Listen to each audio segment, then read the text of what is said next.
Alors, je reviens vers vous pour la quatrième et dernière partie de la signification de l'oracle de Marseille. Donc, je me suis arrêtée à la carte 60. Maintenant, on va faire de la 61. Je vais faire de la 61 à la 76. Donc, si vous n'avez pas vu les autres vidéos, allez les voir. Ça part de la première à... voilà. Hein. C'est découpé en plusieurs, de la 1 à la 20, de la 20 à la 40 et de la 40 à la 60 et maintenant de la 60 à la 76. Voilà, donc je continue avec la 61, l'équilibriste, qui symbole de justesse et d'harmonie, représente la capacité à maintenir un équilibre entre les aspects de sa vie, à gérer les différentes obligations et à respecter les besoins de chacun. Il invite à être conscient de ses priorités, à être organisé et à être à l'écoute de ses besoins. Alors ensuite, on a le bâtisseur, le 62. Symbole de la création et de la construction, incarne la capacité à transformer des idées en réalité grâce à la persévérance et au dur labeur. Il est un symbole de la vision, rappelant que pour construire un avenir meilleur, il faut avoir un but clair. Ensuite, la 63, c'est les compagnons.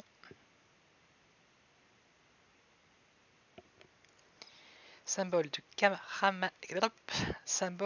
camaraderie et de solidarité, représente les amis et les alliés qui nous accompagnent dans les bons et les mauvais moments.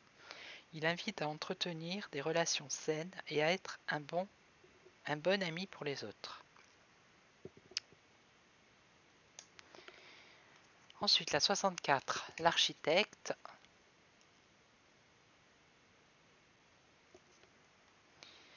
Est un symbole de planification et de préparation. Il rappelle l'importance de construire des fondations solides avant de commencer un projet et de réfléchir aux détails pour éviter les erreurs. Rationaliser ses idées et ses actions pour atteindre ses objectifs à long terme.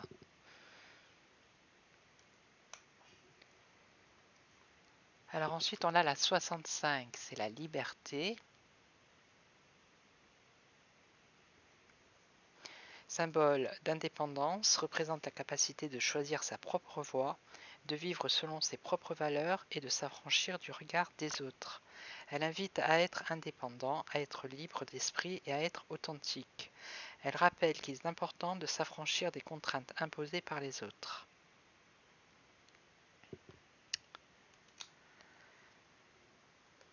Alors ici on a l'égalité, la 66. Représente l'idée que tous les individus doivent être traités de la même manière. Elle nous invite à travailler pour l'égalité sociale, l'égalité des genres, les différences ethniques, les orientations sexuelles et les opinions religieuses.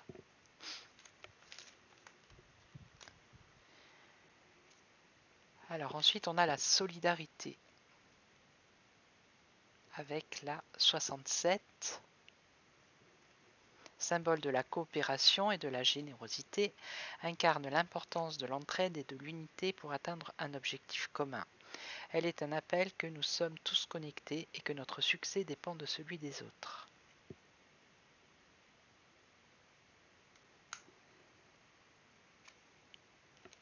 Alors ensuite on a la force, la 68. Symbole de courage et de détermination, représente la capacité à surmonter les obstacles, à résister aux épreuves et à maintenir sa détermination. Elle invite à être courageux, à être déterminé et à être persévérant face aux défis de la vie. Elle nous incite à être fermes dans nos convictions.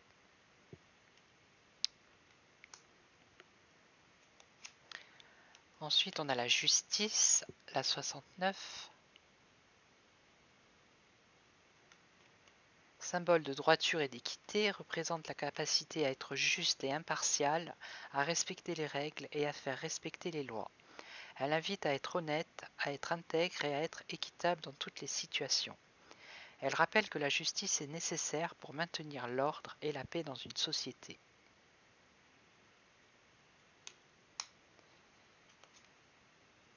Alors ici, on est avec la 70, c'est la prudence. Symbole de la mesure, incarne l'importance de la réflexion avant de prendre une décision. Elle est un rappel que les actions impulsives peuvent avoir des conséquences néfastes et qu'il est préférable de prendre le temps de réfléchir aux conséquences avant d'agir.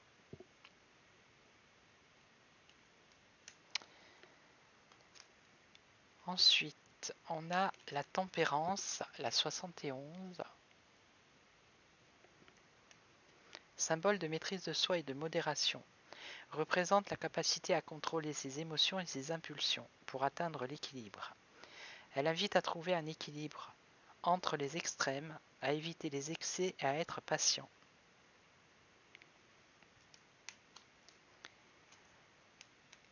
La 72, l'espérance, symbole d'optimisme et de confiance, représente la capacité à croire en un avenir meilleur, à maintenir une attitude positive malgré les difficultés et à se fixer des objectifs à atteindre. Elle rappelle que l'espérance est essentielle pour poursuivre ses rêves.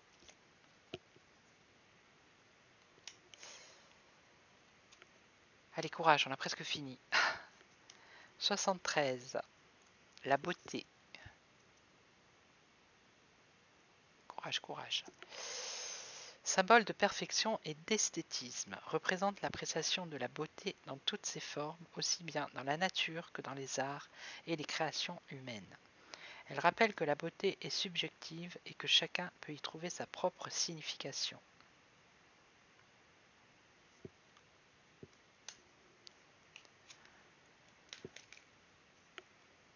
Alors la connaissance, c'est la 74. Symbole de sagesse et d'intelligence, représente la capacité à apprendre, à comprendre et à mettre en pratique les informations acquises. Elle appelle que cette vertu est puissante et qu'elle est la clé pour comprendre le monde et pour progresser.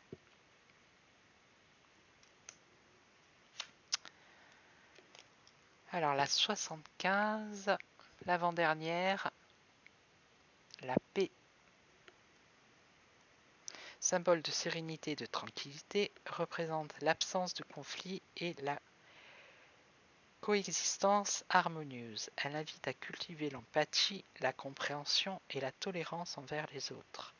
Elle rappelle que la paix est un état d'esprit qui doit être cultivé au quotidien. Et la dernière, la 76, qui est l'arcane sans nom. Voilà, d'ailleurs, il n'y a rien écrit dessus, c'est l'arcane sans nom.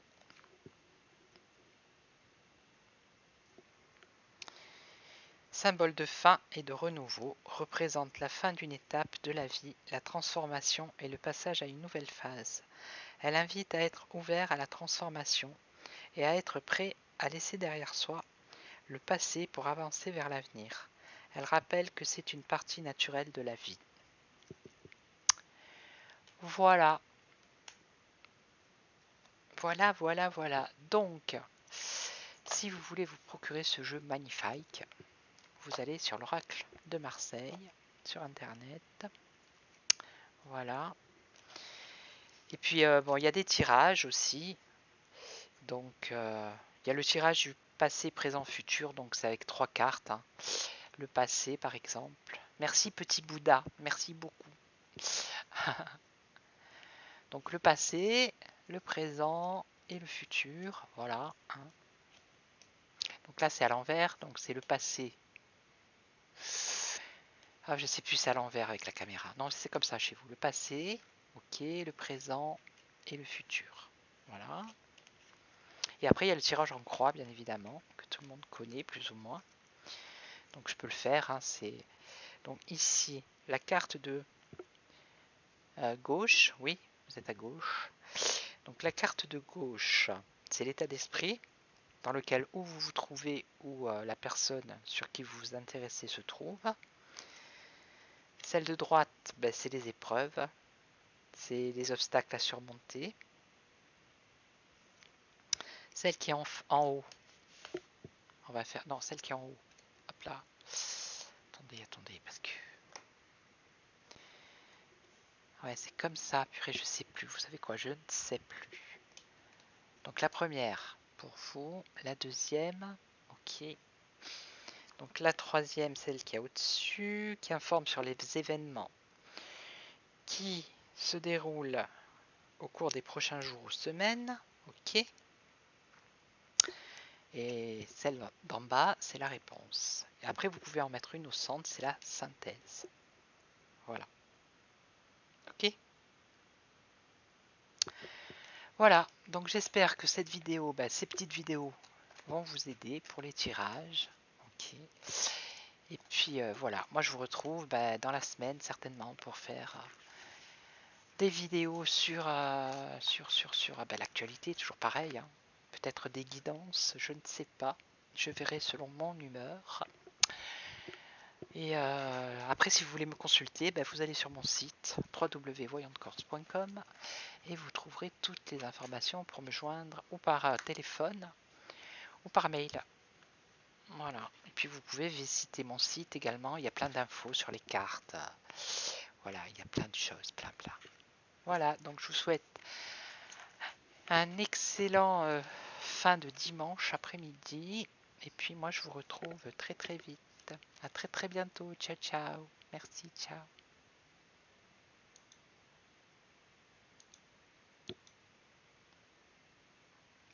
Ça ne veut pas s'éteindre.